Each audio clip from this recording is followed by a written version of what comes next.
मित्रांनो, आजच्या धावपळीच्या जीवनात प्रत्येकजण संपत्ती, प्रसिद्धी आणि सन्मान मिळवण्यासाठी स्पर्धा करत आहे आणि हे मिळवण्यासाठी प्रत्येक माणूस कोणत्या पण थराला जाण्यासाठी मागपुढे बघत नसतो.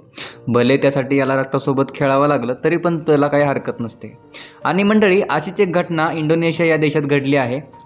त्या देशामध्ये अंधश्रद्धेमुळे एका व्यक्तीनं हृदय पिळून टाकणारा अपराध केला आहे आणि ही गोष्ट आहे ती एका सिरियल किलरची, ज्यानं 11 अल्पवयीन मुलींसह 42 महिलांची हत्या केली होती. मित्रांनो नमस्कार, मी संकेत पवार आणि तुम्ही पाहताय काउंटडाऊन संकेत.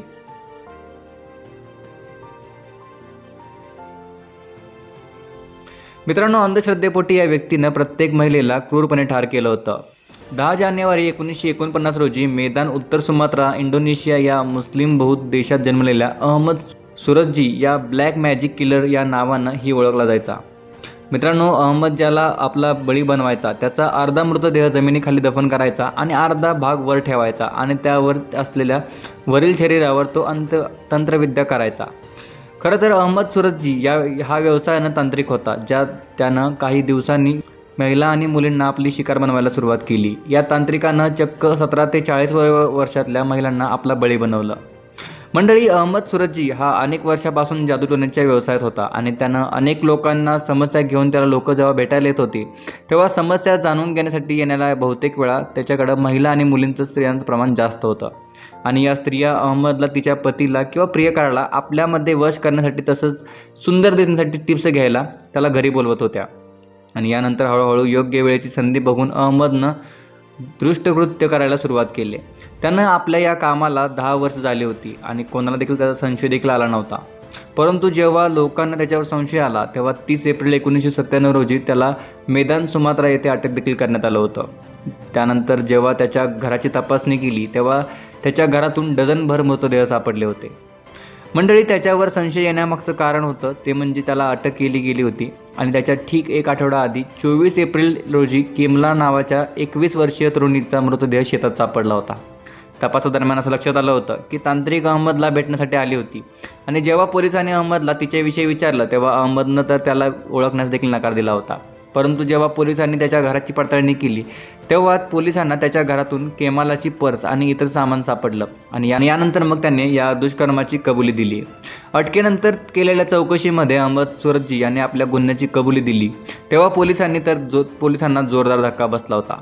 कारण मंडळी, मेदन प्रशासन आणि तपासक अधिकाऱ्यांनी कित्येक दिवसांनी चौकशी केली असताना त्याने 1986 ते 1997 या काळामध्ये 42 महिलांची हत्या केल्याचं कबूल केलं आणि त्याच्यानंतर या कामाला त्याच्या 3 पत्नींपैकी एका पत्नी म्हणजेच तुनीनेही त्याला संपूर्ण कामात मदत देखील केली होती. मंडळी, त्याने पोलिसांना असं देखील सांगितलं होतं की एके दिवशी त्याच्या स्वप्नात त्याच्या वडिलांचा आत्मा आला आणि त्या आत्म्याने त्यांच्या स्वप्नात सांगितलं होतं की जर तो 70 महिलांचा लाळ प्यायला तर त्याला एक चांगला विद्वान तांत्रिक होऊ शकतो. आणि यानंतर तो लगेचच या कामाला त्याने सुरुवात केली. सुरज्जीने सांगितलं होतं की वडिलांच्या आत्म्याने त्याला कोणत्याही महिलेचा मारण्यास सल्ला दिला नव्हता, परंतु त्यानं असा विचार केला की जर त्यानं प्रत्येक महिलेमागं लाळेची वाट बघितली तर 70 महिलांची लाळ होईपर्यंत त्याला आयुष्यभर निघून जाईल. आणि अशा स्थितीमध्ये त्याला सर्व महिलांना जीव मारण्यास सुरुवात केली आणि त्या महिलांचा लाळ प्यायला सुरुवात केली. खरं तर अहमद सुरज्जी यांनी पोलिसांना असं देखील सांगितलं होतं की तो आधी महिला आणि मुलींना मारायचा आणि त्यानंतर त्यांचा मृतदेह चेहरा त्याच्या घराकडं ठेवून अर्धा भाग जमिनीत गाडायचा आणि अर्धा भाग जमिनीच्या वर ठेवायचा. अहमदला वाटायचं की त्याच्या या तंत्रविद्येमुळे शक्ती त्याच्या घरात कैद राहील. पण अहमदची पत्नी तुमिनी हिलाच खुनात सहभागी झाल्याबद्दल फाशी शिक्षा देखील सुनावण्यात आली होती, परंतु त्यानंतर तिनं जन्मठेप बदलण्यात आली. मंडळी, 27 एप्रिल 1997 रोजी न्यायालयानं अहमदला फाशीची शिक्षा सुनावली. ब्लॅक मॅजिक किलर अहमद सुरज्जी याला 10 जुलै 2008 रोजी न्यायालयाच्या आदेशानंतर 42 लोकांच्या हत्येच्या आरोपाखाली गोळीबार पथकाद्वारे मारून टाकण्यात देखील आलं. मंडळी, खरं तर ही घटना खूप पिळवणारी होती. अशा घटना घडू नये याची आपण काळजी घेतली पाहिजे. ब्लॅक मॅजिकमुळं आत्तापर्यंत देशाला दुष्परिणामच भोगावं लागलेला आहे. त्यामुळं अशा कोणत्याही तांत्रिक विद्येला बळी पडू नका. स्वतः सुरक्षित राहा, लोकांना पण सुरक्षित ठेवा. मी आशा करेन तुम्हाला आजच्या व्हिडिओच्या माध्यमातून तुम्हाला अनोखी आणि हटके माहिती मिळाली असेल. व्हिडिओ आवडला, व्हिडिओ लाईक आणि शेअर नक्की करा आणि हा व्हिडिओ जास्तीत जास्त लोकांपर्यंत नक्की शेअर करा, जेणेकरून सर्व लोकांना या गोष्टीबद्दल माहिती व्हावी आणि जेणेकरून समाजात असलेल्या गोष्टीपासून लांब राहील.